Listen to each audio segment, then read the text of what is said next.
I grew up in a Tamil household, which meant that culture was something we practiced every day.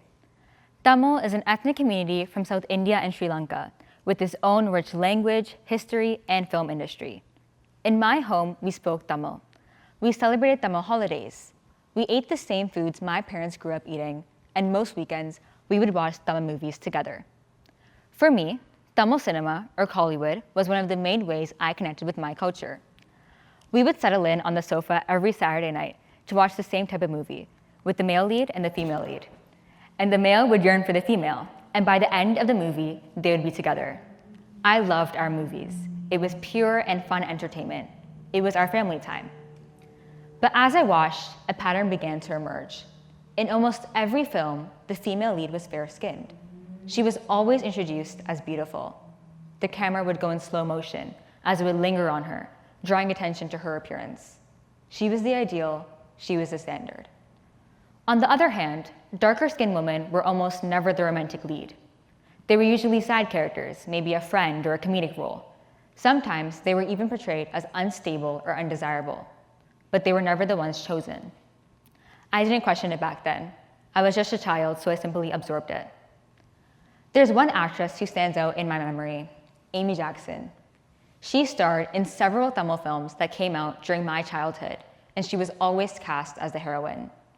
She was praised for her extremely fair, pearlescent skin, her beauty, and the industry positioned her as the ideal. For a long time, I thought that she was Tamil, that she represented us. But later on, I figured out that she was in fact British and had no real connection to the culture. However, she was brought into the Tamil film industry and cast in lead roles that centered around Tamil identity. That realization stuck with me. It forced me to confront something I hadn't fully understood before. If an industry so deeply rooted in the Tamil language and culture repeatedly chose someone who didn't share that same background, then what was it truly prioritizing? And it was at this point that I realized that it was prioritizing fair skin. It wasn't about representing the great parts of our culture anymore, but rather about putting forth the seemingly superior skin color. As I grew older, I started to watch more Western media, like Hollywood films and TV shows. And something surprising stood out to me here as well.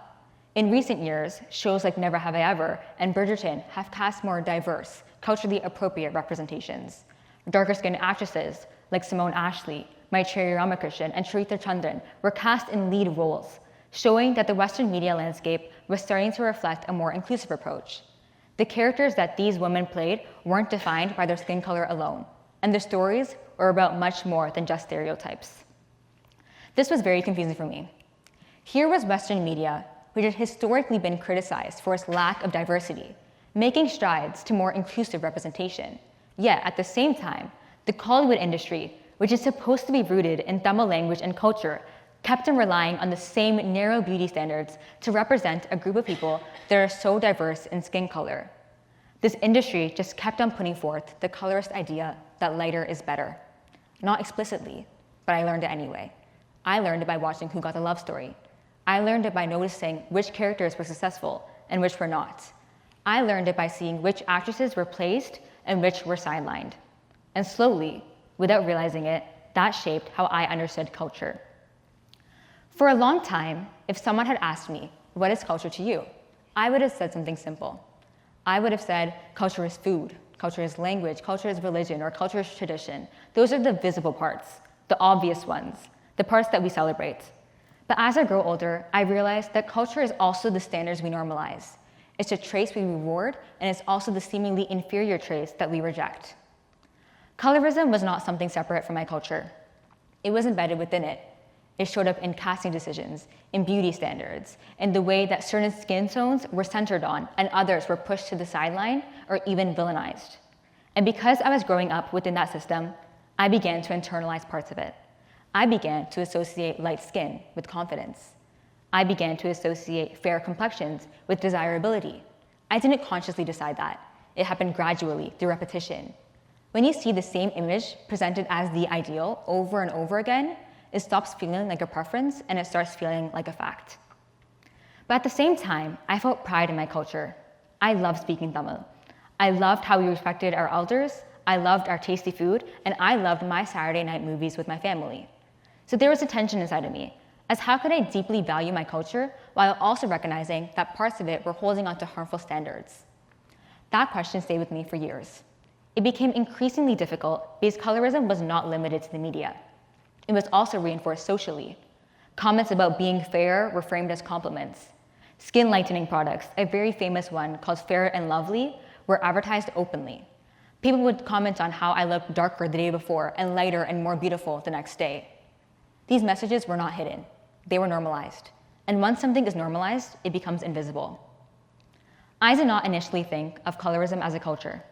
I thought of culture as something positive, something to protect and cherish. But as I grow older, I realized that defining culture only by its celebrations allows its pitfalls to go unquestioned. If culture defines what we eat and what we wear, it also shapes who we admire. And sometimes those values can create unhealthy standards or divisions that we don't always notice right away. So when I ask myself today, what is culture to me? The answer is much more complicated. Culture is the traditions that I was brought with, but it's also the standards that I was taught without being told. It's the stories we pass down, but it's also the images that we repeatedly elevate. Recognizing this has helped me see that culture isn't something that we entirely inherit, but rather it's something that we can shape.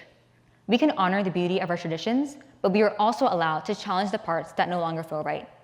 We can take pride in our food, our language, and our stories, while also making space for a world where everyone's worth and value is recognized, no matter their skin tone. So, for my story, I remind you, culture isn't static. It's something that evolves with us. And by being aware of how it shapes us, we can help it grow into something that reflects the full diversity of who we are. Thank you.